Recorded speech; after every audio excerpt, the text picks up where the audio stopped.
So we're going to see a lot of different weaving and bobbing here as we are going 3 wide mid-pack already as Hatsuma is going to try to full send it. iThink going to look on the outside, but there's no place to go. And here comes Liam O'Sullivan to the inside, and he's going to full send it in contact with the car that can send it to him. And we are piling up in turn 1 and involved in Luis Nunez. Almost the entirety of the field there, Gary, just got on the curb, broke too late, ran into the car on the outside.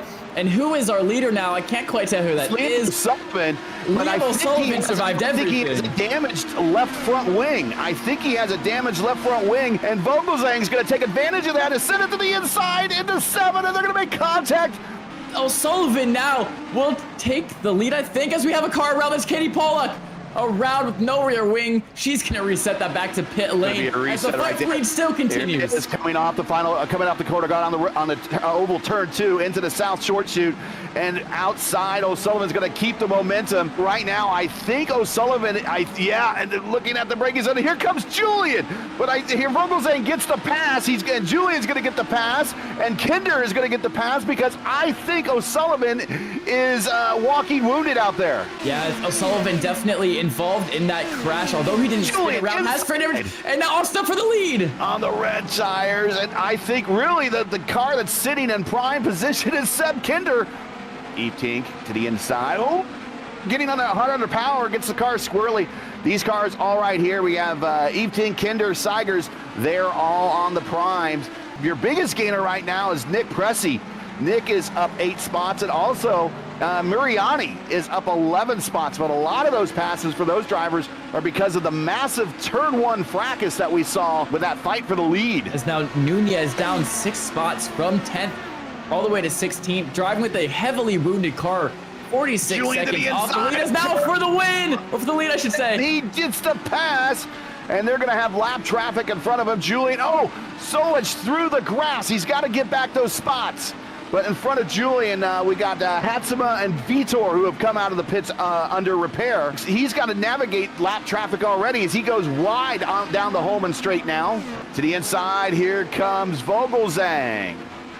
Yeah, and that's going to be a tough competition for the lead here as, it's a wasp's nest, absolute hornet's nest behind. Solo-wise is going to lose out to Crocker, so Crocker now moves up to 8th. Not only do we have great battles for the lead, these back top 10 spots, there is huge fighting going on. And I believe that's somebody going wide. That might just be a lap car, though.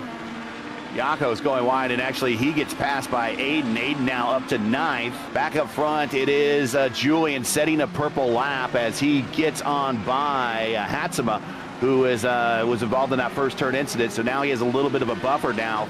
And it really started up front with contact. I think it actually started with Liam O'Sullivan. I think someone kind of cut across his nose. He spun them, and then everyone kind of piled in. So watch, we're going to throw O'Sullivan to the inside.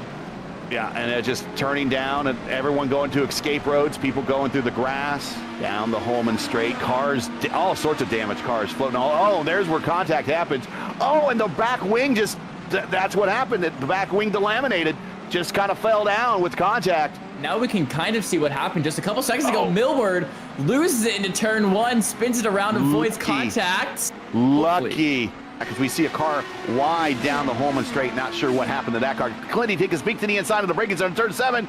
Not going to be able to get there. Got squirrely car. He just was working on getting that car under control. Going to try to reset. But that puts him back into the grass with Pim Van Gastel and Pressey. He can be aggressive. He can send some moves on his Seegers. Obviously, as you see, he has more pace, but he has to be careful. If he dives bomb down the inside, locks up, that could be it. He could get past as now Solo-wise looks on the inside of Crocker. This is for 6 once again. It's the pass in the braking zone. Move him up 1 more spot. Clindy tried to get other Seigers, and he goes sideways into turn 1, and right behind him is Pim. Had to go evasive, and Pim just missed the action, but capitalizing and getting in position was Pressey. Here's when we see a replay. Here it is perfectly right on cue. Thank you to our producer Nolan. So let's see what happens here to Clever. Really sideways.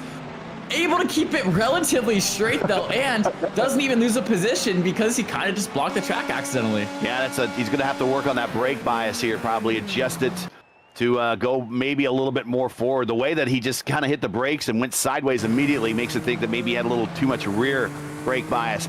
Crocker is now attacking to the inside of Seb Kinder as they are now all within a bunch of lap traffic. Oh, and Jesper Orman. Oh, we got a spin, and it takes out one of the leaders, and that is Dan Inch collecting Crocker.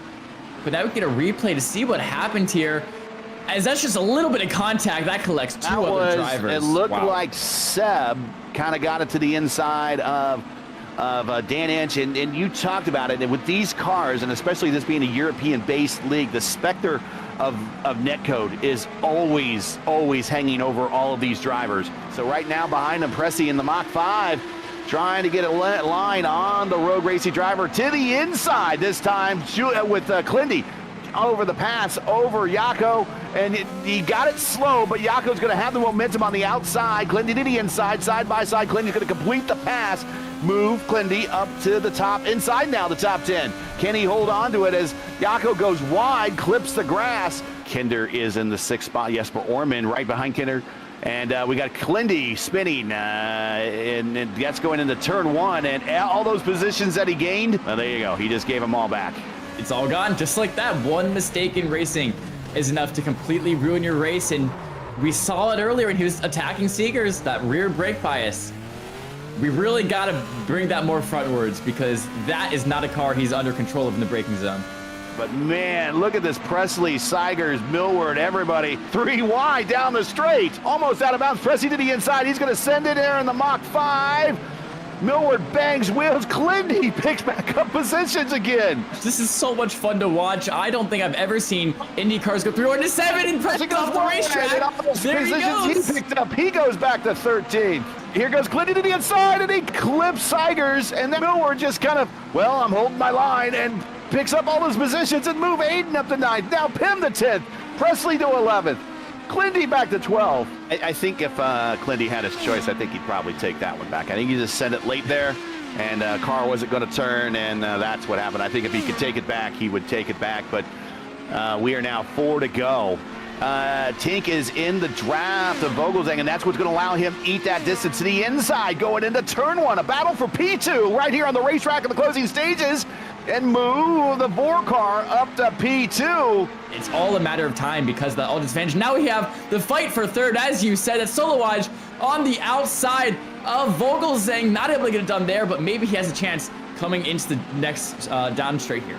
Full send to the inside, white flag lap, and he's not going to be able to get the position. He's going to have only a couple more opportunities to try to get that pass. Meanwhile, back up front, Julian Altena out to a 4-second lead. Yeah, now we have Kinder on the outside of O'Sullivan. This is once again for 5th place.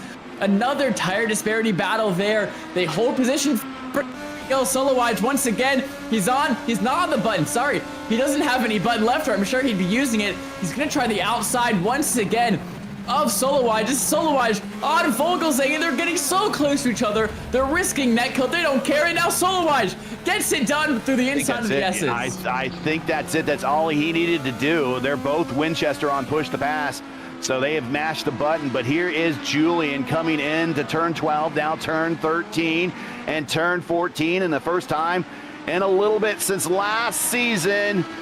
He now breaks a tie in his 3rd place all alone in league history and wins. Julian Altena win at Indianapolis on the road course. Battle for 2nd is Etink. He comes home in 2nd, and Solwedge gets the run at 3rd, and Vogelsang just so close. He was in the draft, but just didn't have the tires. And Kinder on the last lap also got past. Yeah, he got O'Sullivan. Yeah, Kinder gets 5th. O'Sullivan goes back to 6th. There you see the top 10, and is Altena, Etink, Solwedge, Vogelsang, Kinder, O'Sullivan, Orman, Crocker, Millward, Pim, Van Gassel, and that whole bottom portion of that top 10 right there, they were fighting tooth and nail all race long. Moving back to the next page, we got Pressy, Nunez, Miriani, Sol, Clindy, Strauss, Vitor, Hatsama, Vince, and Dufresne. That is your top 20. And then rounding out the remainder of the field, Christensen, Seigers, Lal goes from the podium in race 1 to no podium here. That's going to hurt in the points.